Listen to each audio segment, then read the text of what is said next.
What is deadlock? So a process in operating system uses different resources and use resources in the following way. What it want to say is, want to say that in the operating system, processes uses the resources. What are the resources? Resources may be anything. Resources may be a CPU, resources may be a file, resources may be a printer, right? So in operating system, who want the resources? Process want the resources. Now, if process want the resources, who will give the resource to the process? Definitely operating system will give the resource to the process. So it is the responsibility of operating system to manage the resources.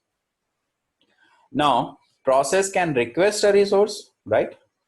Process can use the resource and process will release the resource. That is the work that a process will do. क्या पहला क्या करेगा? Process will request for any type of resources. Request for any type of resources. Once a request will be fulfilled by the operating system, resources will be assigned to P1, and then P1 will release the resource. It will release the resource. These are the work that will be done. Now, one resource may have many instances. मान लो हमारे पास है CPU है मान लो. Can we say that one CPU has many instances? Yes, we know the concept of cores, right? There are many cores. Let's say there are 4 cores. Means how many instances of CPU are there? 4 instances of CPU are there. If process 1 requests the CPU, it will get it. If process 2 requests the CPU, it will get it. If process 3 requests a CPU, it will get it. If process 4 requests a CPU, it will get it. Yes, because we have many instances of resources. Let's say we have a process P1. It is requiring a resource. Because resource is available, it will get it. We have another resource. It will require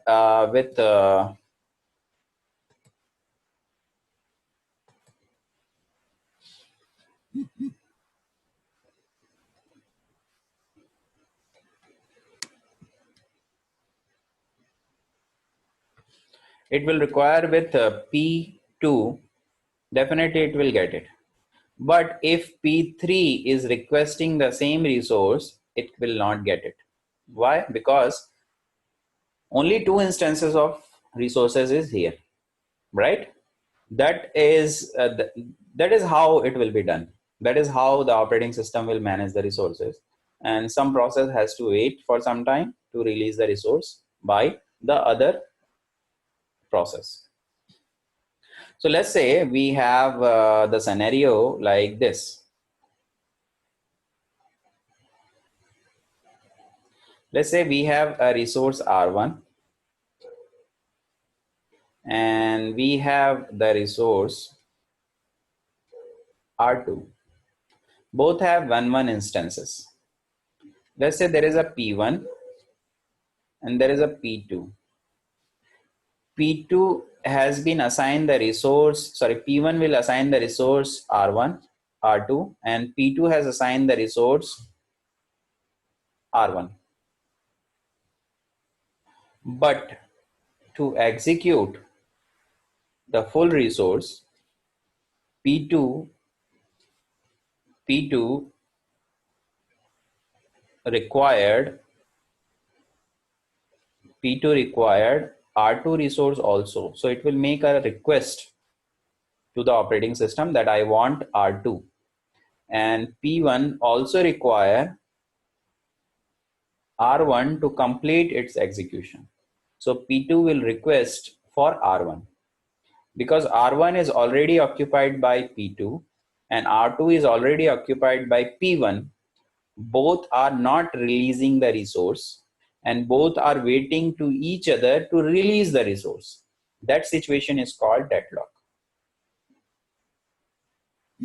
That thing we have seen in the dynamic philosopher problem also. Yes.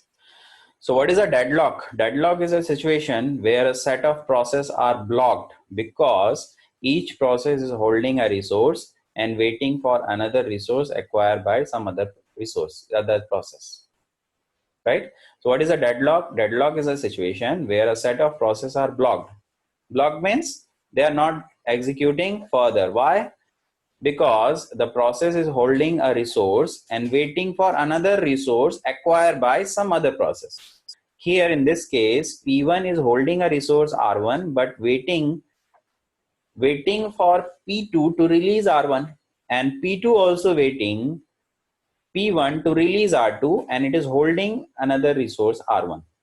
Because both are waiting for each other to release the resource and both are holding the resource, means this situation is called hold and wait. They are holding the resource and they are waiting for other process to release the resource, right? Because of this particular phenomena, there will be a deadlock. Okay.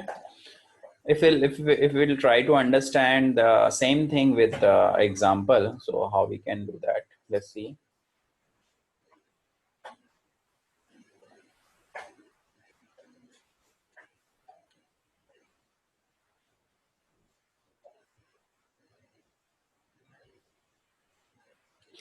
Let's assume that we have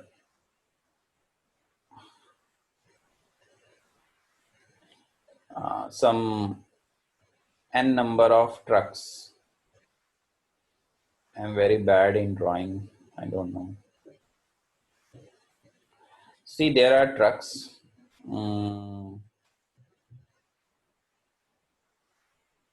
There are also trucks, some sort of trucks. Okay.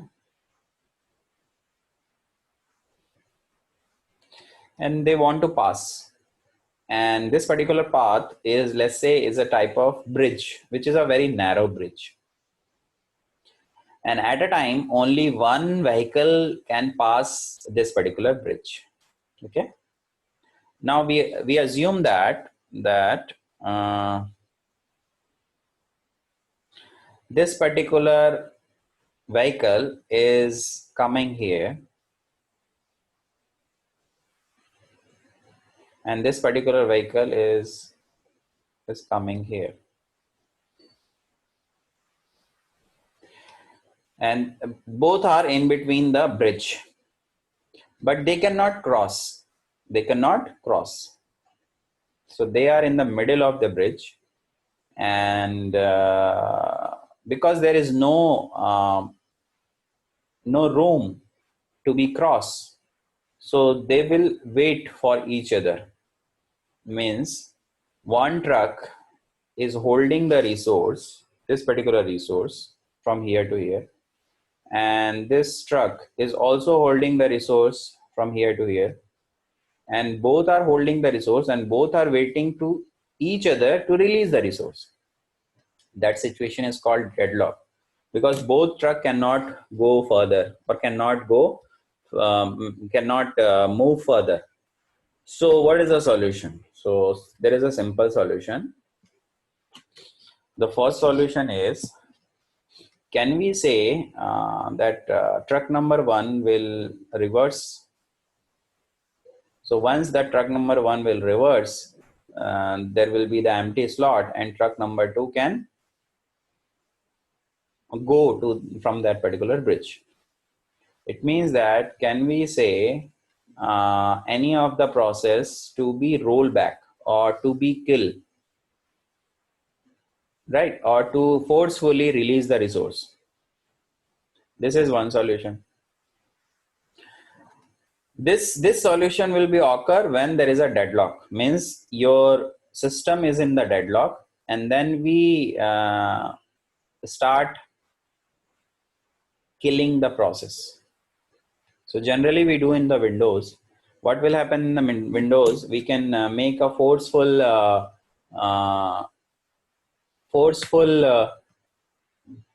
what you can say, closing the process. Forcefully we can close the process. So that is the solution when there is a deadlock. There is another solution where we can avoid the deadlock. That is called deadlock avoidance algorithm. Deadlock avoidance means uh, instead of having that particular narrow bridge, can we make some sort of entry point? Can we make some sort of entry point? The answer is yes, we can make some sort of entry points. So we have this particular narrow bridge.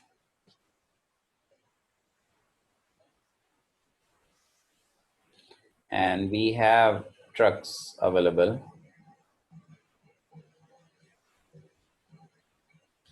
Here also we have different trucks available.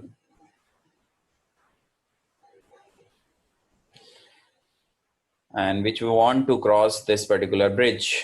But here what we can do is we can make some sort of entry point. And one person is here in the entry point, another person is here in the entry point.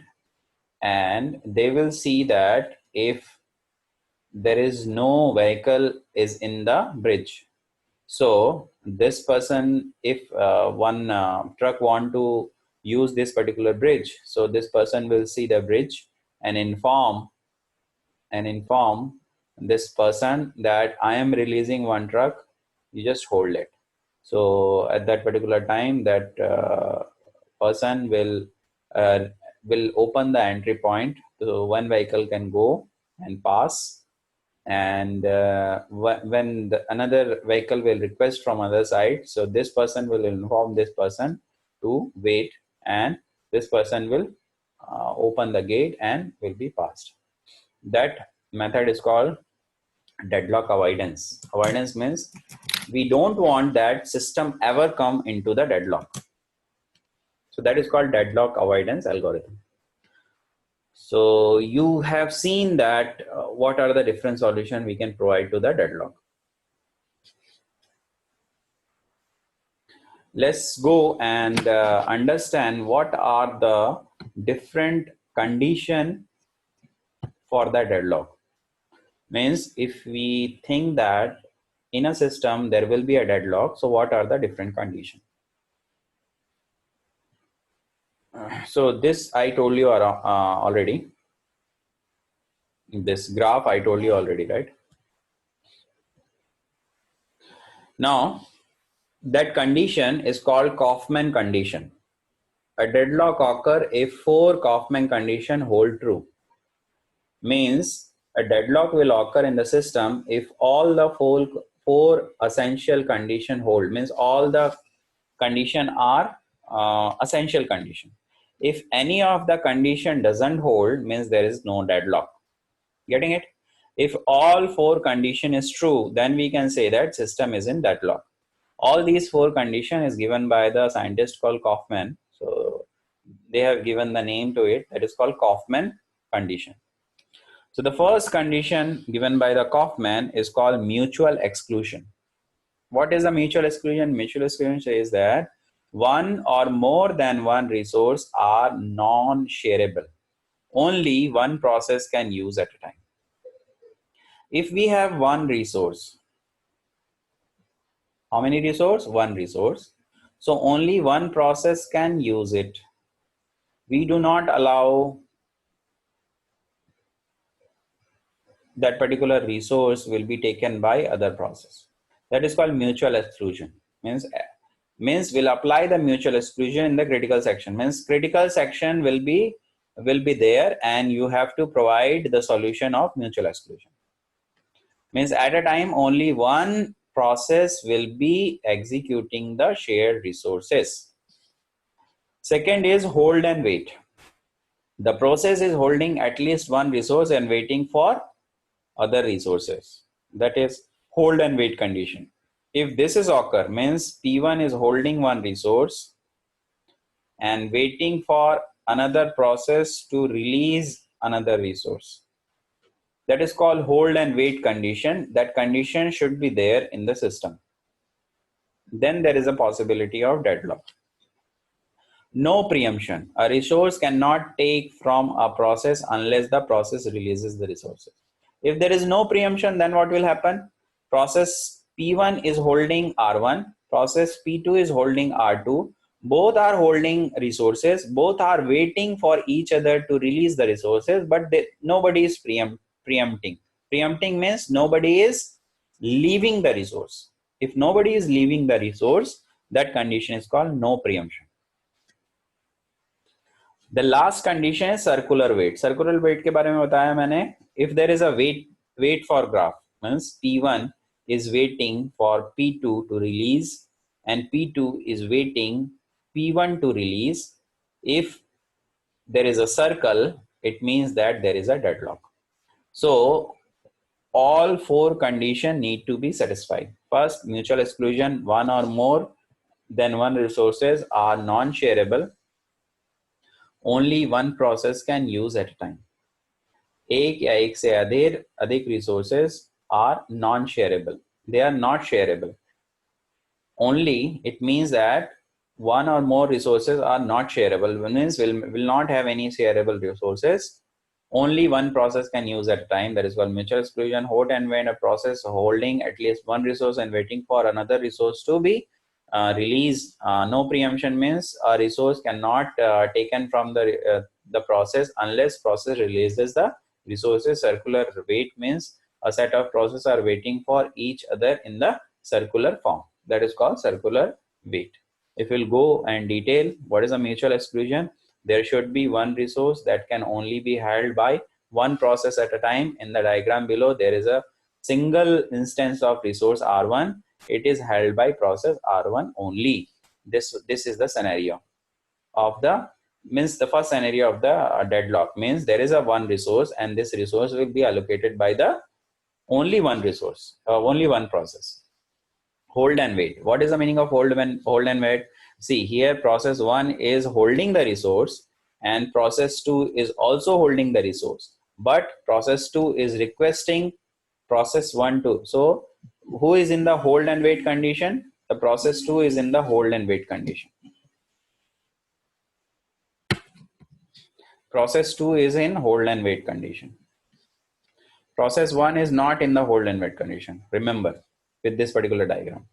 So the process can hold multiple resources and still request one more resources from other process because P2 is holding multiple resources but it is waiting, it is requesting the P1 to release resource 1.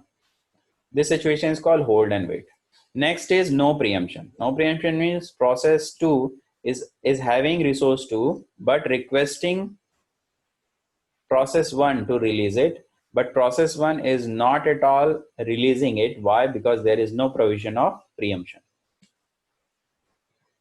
Next is circular wait. Circular wait in the diagram, wait for diagram, you can see there is a request. So P2 is requesting R2 and P1 is requesting R1.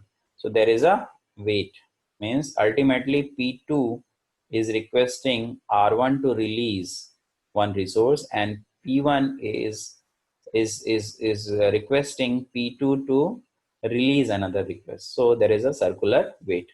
If all the four condition holds, then we can say there is a deadlock. So how we can overcome the deadlock? So any of the condition is not satisfied means there is no deadlock. Means we have to make sure that any of the condition, any condition will not at all satisfy. If we'll make sure that any one condition is not hold or not satisfy, then we can say that there is no deadlock. Okay. So about the deadlock detection, deadlock prevention, and deadlock avoidance, we'll see in the next class. Deadlock detection means we detect that there is a deadlock in the system. Deadlock prevention means we can prevent the deadlock before it occurs. Or deadlock avoidance means we say that it is better to avoid the deadlock and will not allow deadlock to be occur. It says that rather than take measure after the deadlock. So means that we do not allow deadlock to be in the system. So can we do that? Yes, we can do that with many algorithms that we'll see later on. So what we have to see in the next class: deadlock detection, deadlock prevention, and deadlock avoidance.